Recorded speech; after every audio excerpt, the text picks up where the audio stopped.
We are back. It has been way too long since we've had a moment like this in the car. I love being able to sit here and just let it rip. You're going to hear that phrase a lot from me, letting it rip, letting it just go for it. Just rip off the band-aid, go for it, and whatever happens happens. I really am excited to dive into a new series. We haven't had a series actually just yet. I think in my brain, I've had many series pop up of just things that have been highlighted to me that I cannot wait to share with you. But one of those that has been asked for me to share about is how I am in my nearly mid 30s with no kids. What's up with that? What's going on with that? When are you having children? You're selfish. You're getting old. Your body's not going to work the same. I'm excited to dive into this for so many reasons. And there's going to be a series of, pretty short, sweet, to the point episodes of why that is. And let me tell you, where I'm at now is nowhere at all, not even in the slightest, not even like a tiny speck of sand at all. Did I have a clue that I was going to be where I am today? But isn't that life, right? You think you know until you're in that situation and you're like, wow, I actually had no idea.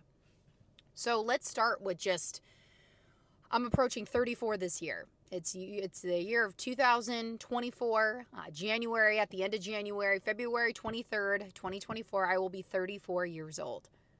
I'm like, wow, 34 years old. I feel kind of old. And if you're listening to this and you're older than that, whatever, age is just a number. We all have those moments we look back being like, dang, where's the time gone? Where has it gone?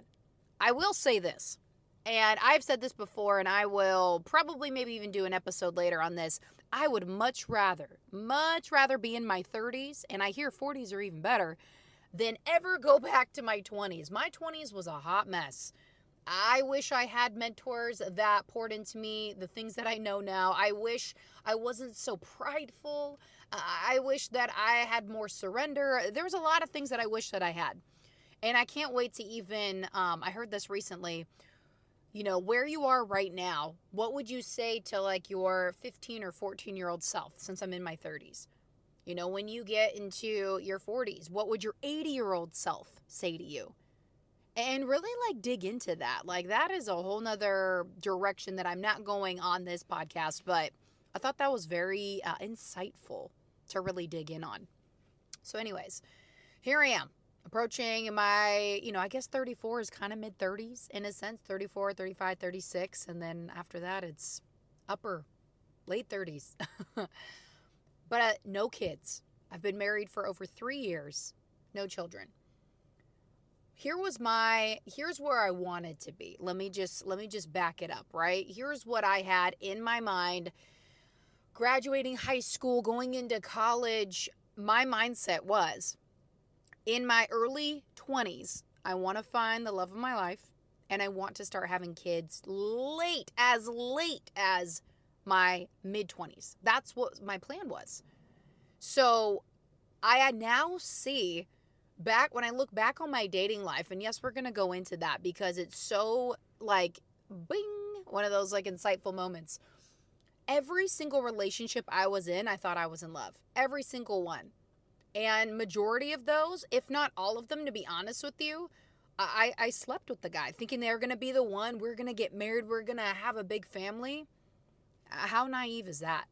I wanted so bad that my plan to come true that I kept forcing things to happen that ultimately took from me. Being able to, gosh, where do I even want to go with that? It took from me because now there was so many soul ties that I had to heal from.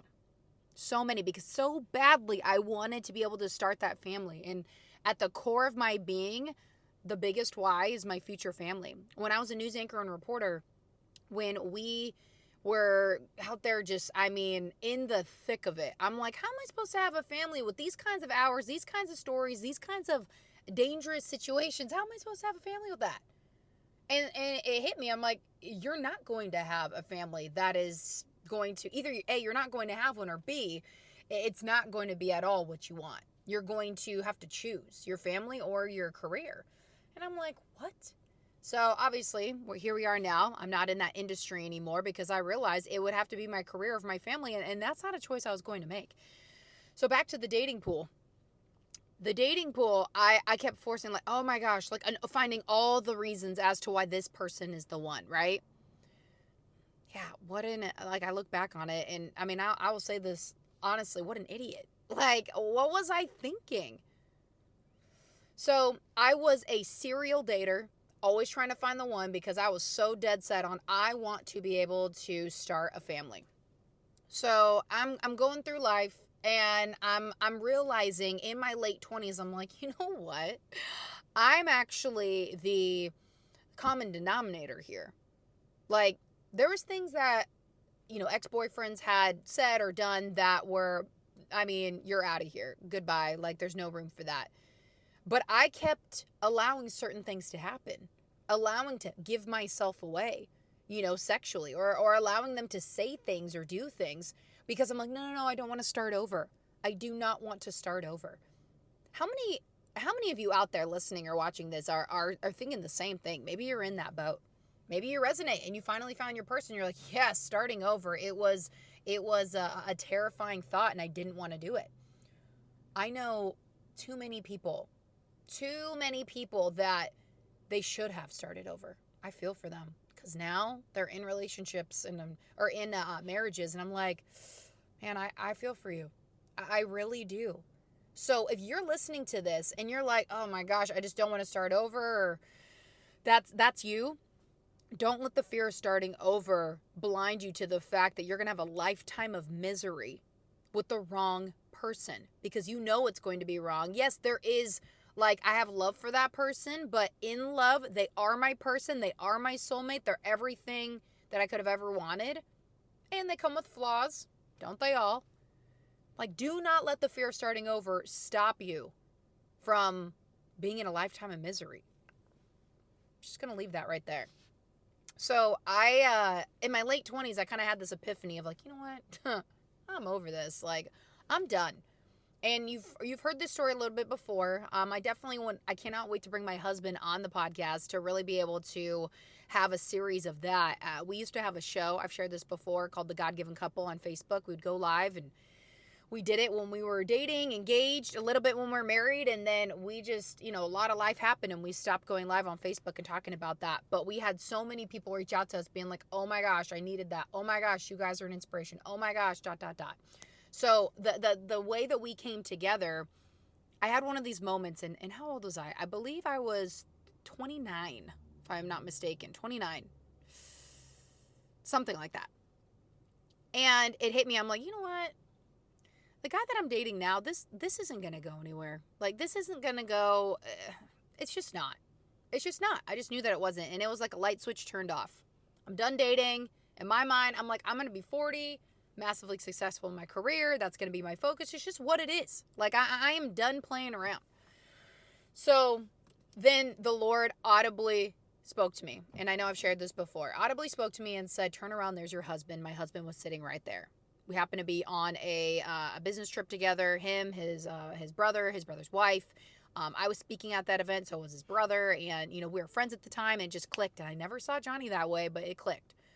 And so I leaned into that because here I am, a serial dater, just going through the repeat cycle of I pray that you're the one. I'm going to find every reason as to why you're the one. And we're going to try to make this work until the Lord in his loving kindness, I feel like, and this is my interpretation of probably me adding into it, dummy, like, come on, like, wake up. This is not the person you're supposed to be with until he audibly told me. And I'm so grateful for that. And I will always be grateful for that. So finally, then we go down that route, and I started dating, now married to an entrepreneur. Never had I truly been in a long-term relationship with an entrepreneur. And that comes with a whole set of things. Plus, we got married in the middle of the pandemic. So you add the lifestyle of entrepreneurs. For all my entrepreneurs out there, you already know. Like what it's like.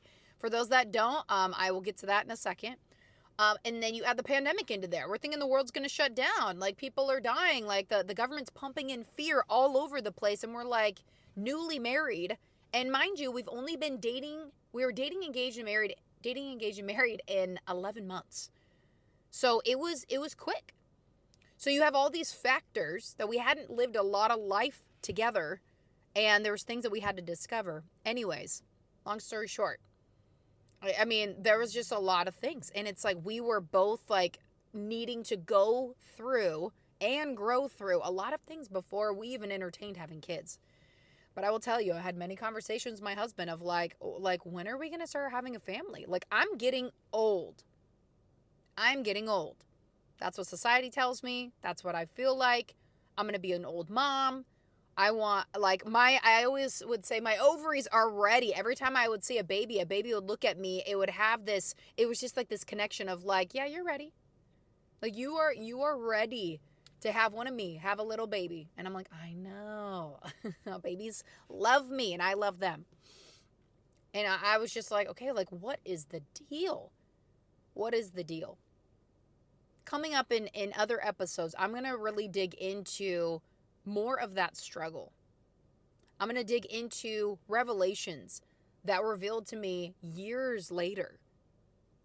And just really pressing into just what it took. And here I am, as I'm recording this right now, January 2024, no babies, not pregnant, not even something that's actually on our radar at the moment. But a part of me feels like this could be the year. And I'm very open to that. And I'm also going to touch in on how I'm just so patient and calm about it. I have seen women stress themselves to the point of they cannot conceive. And them thinking, I need IVF, I need IVF, I need this, I need that, when really your body is so tense and stressed that it can't conceive because it's such a toxic environment with all that stress. So there's so much that I have seen and has been revealed to me to get me to this point of whenever it happens. So I cannot wait to dig in and share that with you, because I know that for a lot of women, this is a really big pain point. It really is.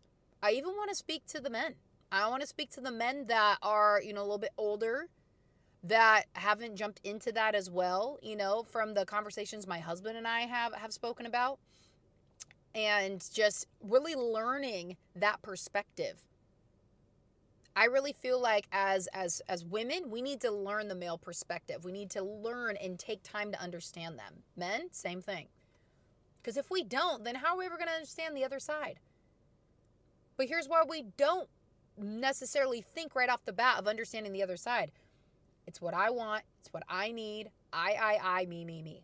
That's why. And the enemy wants us to get so focused on me, I, that we don't take into consideration where other people are coming from. Maybe their fears, their insecurities, what they need to work on. So I'm really excited to dive into that and some episodes coming up. So stay tuned. Thank you so much for taking the time to listen to this episode. It means the world to me that you would lean in, listen in, and be able to hear the value that's being shared on this show. Don't forget, if you love this episode, rate the show, leave me a review, be sure to share it with a friend, and don't forget to tag me on social media. I will definitely be giving you a shout out. Also, come say hi, drop in the DMs. I would love to be able to hear what stood out to you the most on the episode, and if there's any topics that you would like to hear on the show. We'll see you next time.